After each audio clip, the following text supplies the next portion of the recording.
చనిపోయిన వ్యక్తిని అసలు ఎందుకు ఒంటరిగా వదిలిపెట్టకూడదో మీకు తెలుసా?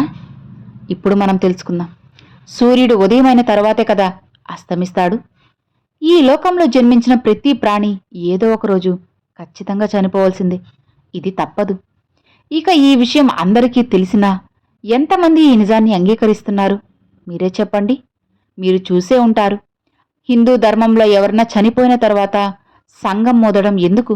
రాత్రిపూట చనిపోతే వారి దహన సంస్కారాలు మరుసటి రోజు ఉదయం ఎందుకు చేస్తారు? రాత్రి చనిపోతే వారి శవాన్ని ఎందుకు ఒంటరిగా వదిలిపెట్టరు? ఈ ప్రశ్నలకు సమాధానం మీకు తెలుసా? తెలియకపోతే ఖచ్చితంగా ఈ వీడియోని చూస్తే మీ మనసులో ఉన్న ప్రశ్నలన్నిటికీ సమాధానం దొరుకుతుంది. దీని గురించి గరుడ పురాణం చాలా స్పష్టంగా చెప్పింది. సుఖదుఖాలు అలానే నొప్పిని ప్రదర్శించేది కాదు. కేవలం మన శరీరం మాత్రమే ఆత్మకు నొప్పి. ఆత్మ ఈ శరీరం నుంచి ఇంకో శరీరంలోకి ప్రయాణిస్తుంది. కానీ ఇప్పుడు ఈ వీడియోలో నేను చెప్పుకున్న విషయం ఏంటి అంటే, ఇది వింటే మీరే ఆశ్చర్యపోతారు. మన ధర్మ గ్రంథాలు ఆత్మ శరీరాన్ని విడిచినప్పుడు ఎలాంటి అనుభూతి చెందుతుందో చాలా స్పష్టంగా చెప్పాయి. ఇక ఆ అనుభూతి గురించి ఈరోజు మనం చెప్పుకోబోతున్నాం. ఇక ఆత్మ అనుభూతిని చెప్పిన తరువాత ఎంతవరకు స్పర్శించగలుగుతుంది? వీటి గురించి మీరు తెలుసుకోవాలి అంటే ఇది చివరి వరకు చూడాల్సిందే, జాగ్రత్తగా వినాల్సిందే. గరుడ పురాణంలో ఉన్న విషయాలన్నీ కూడా ఈరోజు మనం తెలుసుకుందాం. శవాన్ని రాత్రి ఎందుకు ఒంటరిగా ఉంచుతారు? శవాన్ని రాత్రి ఎందుకు ఒంటరిగా ఉంచరు? ఈ ప్రశ్నలకు సమాధానం ఏంటి అంటే, అసలు అలాంటి పరిస్థితుల్లో శవానికి అంతిమ సంస్కారాలు ఎందుకు నిర్వర్తించరు? కొంత సమయం వరకు ఎందుకు వేచి ఉంటారు? ఆ విషయాల గురించి విందామా? మన హిందూ ధర్మంలో ఎవరైనా సరే సూర్యుడు అస్తమించిన తర్వాత చనిపోతే ఆ శవాన్ని రాత్రంతా ఇంట్లోనే ఉంచుతారు. ఆ తర్వాత రోజు ఆ శవానికి దహన సంస్కారాలు నిర్వహిస్తారు. ఒకవేళ పంచక సమయంలో చనిపోతే వాళ్ల శవాన్ని కొంత సమయం వరకు ఇంట్లోనే ఉంచుతారు. అయితే పంచక సమయం ముగిసిన తర్వాతే దహన సంస్కారాలు అనేటివి నిర్వహిస్తారు.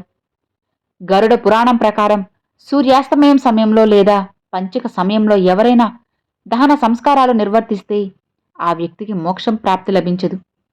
అందుకే ఎవరైనా రాత్రి చనిపోతే దహన సంస్కారాలు నిర్వర్తించకుండా శవాన్ని ఇంట్లోనే ఉంచుతారు. ఉదయం వరకు వేచి ఉంటారు. ఇలాంటి పరిస్థితుల్లో శవాన్ని ఎందుకు ఒంటరిగా వదలరు? ఏ వ్యక్తి అయినా సరే ఎప్పుడూ శవం దగ్గరే కాపలా ఉంటారు. శవాన్ని ఎందుకు ఒంటరిగా వదలరు?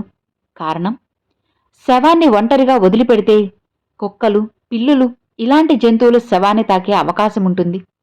ఇలా చేస్తే కనుక ఆ వ్యక్తి ఆత్మ యమలోకంకి ప్రవేశించడంలో ఇబ్బందులు ఎదురవుతాయని గరుడ పురాణం చెబుతుంది. దీనితో పాటు శవం దగ్గర ఉంటే దుర్వాసన వస్తుందనే భావన ఉంటుంది.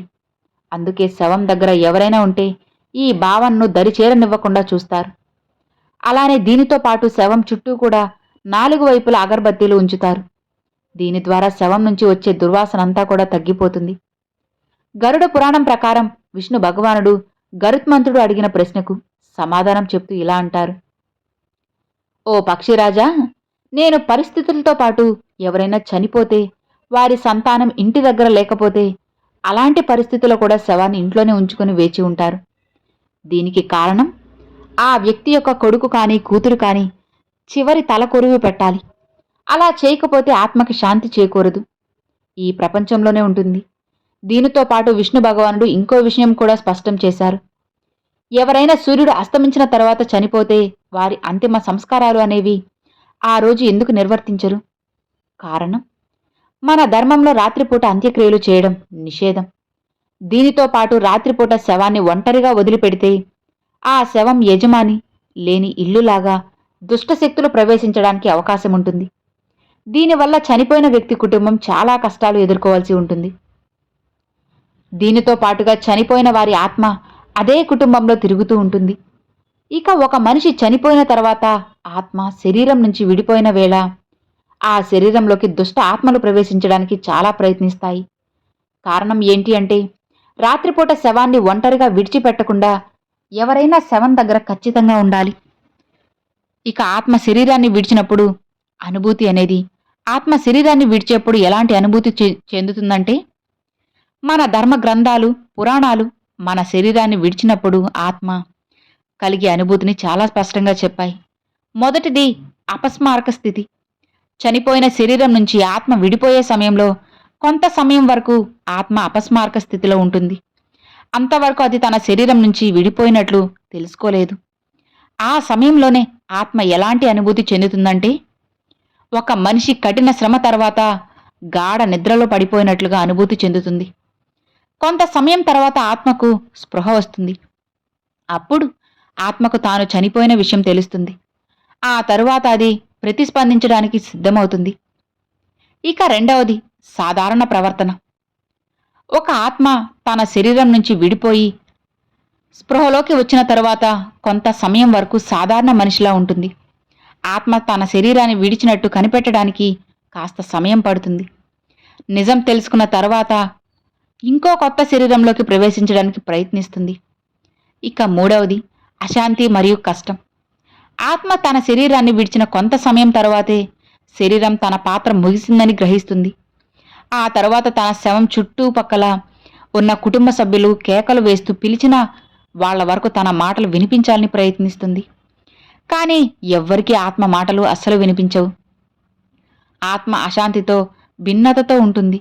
తన మాటలు ఎవ్వరూ వినడం లేదని అయోమయంలో పడిపోతుంది. ఇక అప్పుడు ఆత్మ మాటలు చేసే శబ్దాలు మనుషులు వినలేరు. ఇక నాలుగవది తిరిగి శరీరంలోకి ప్రవేశం. ఆత్మ చాలా సంవత్సరాల వరకు శరీరంలో ఉండటం వల్ల తన శరీరాన్ని చూసి బాధపడుతుంది. తన ప్రియమైన వాళ్లతో మాట్లాడాలని చాలా ప్రయత్నిస్తుంది. కానీ ఆత్మ చేసే అన్ని ప్రయత్నాలు శరీరంలోకి తిరిగి ప్రవేశించే ప్రయత్నమే. ఇది గరుడ పురాణంలో చెప్పబడింది. ఆత్మ చనిపోయిన తర్వాత విడిపోయి తిరిగి తన శరీరంలోకి వెళ్లాలని ప్రయత్నిస్తుంది. కానీ అప్పటికే యమదూతలు ఆత్మను యమలోకంలోకి తీసుకెళ్లడానికి వచ్చి ఉంటారు. వారు ఆత్మ చేసే ప్రయత్నాన్ని ఆపుతారు. కొంత సమయం తర్వాత ఆత్మ నిజాన్ని తెలుసుకుంటుంది. తను వెళ్ళవలసిన సమయం వచ్చిందని తెలుసుకుంటుంది. ఇంకా ఆత్మ ఏమీ చేయలేదు. ఇది తన చర్యలు సంకేతంగా ఉంటుంది. కారణం, ఆ లోకాన్ని విడిచి వెళ్ళడానికి ఆత్మ సిద్ధమవుతుంది. ఇక ఐదవది బాధపడడం. ఆత్మ లోకాన్ని విడిచి వెళ్ళడానికి చాలా అంటే చాలా బాధపడుతుంది. కానీ దానికంటే తన కుటుంబ సభ్యులు ఏడవడం చూసి ఆత్మకు ఇంకా బాధేస్తుంది. ఆ సమయంలో తన జీవితంలో చేసిన మంచి పనులు, చెడ్డ పనులు అన్నీ గుర్తు చేసుకుంటుంది. ఇక ఆ సమయంలోనే తన దగ్గర ఉన్న యమదూతలు వేచి చూస్తూ ఉంటారు. వాళ్ళు భయంకరమైన రూపాలతో ఉంటారు. ఇక అప్పుడు నీకు వెళ్ళవలసిన సమయం వచ్చిందని చెబుతారు. ఇక ఆత్మ తన జీవితంలో చేసిన పనులు బట్టి యమదూతలు ఆత్మను తీసుకుని యమలోకంలోకి వెళ్ళిపోతారు. కర్మ మరియు పునర్జన్మ. ఆత్మ చివరి వరకు తన ప్రపంచాన్ని చూస్తుంది. అక్కడ ఎలాంటి లోకాన్ని చూస్తుందంటే, అక్కడ సూర్య వెలుగు ఉండదు, చంద్ర వెలుగు ఉండదు. ఆ లోకం నలువైపులా చీకటితో నిండి ఉంటుంది. ఆ మార్గం ఆత్మకు కాస్త సమయం విశ్రాంతినిస్తుంది. ఆత్మ చేసిన మంచి పనులకు వెంటనే ఫలితం వస్తుంది. ఆత్మ దీర్ఘకాలిక విరామం తీసుకున్న తర్వాత భూమిపై మళ్లీ జన్మ తీసుకుంటుంది. ఇక మనిషి చనిపోయిన తర్వాత మన ఆత్మ ఎలాంటి అనుభూతి చెందుతుందో మీ అందరికీ తెలిసిందనే అనుకుంటున్నాను. మరి ఈ వీడియో మీకు నచ్చినట్లయితే ఒక చిన్న లైక్ చేయండి, మీ ఫ్రెండ్స్ అండ్ ఫ్యామిలీస్కి షేర్ చేయండి. ఫస్ట్గా మన ఛానల్ చూసేవాళ్ళు సబ్స్క్రైబ్ చేసి సపోర్ట్ చేయండి ఫ్రెండ్స్. Thanks for watching. ఓం నమః శివాయ. శివాయ నమః.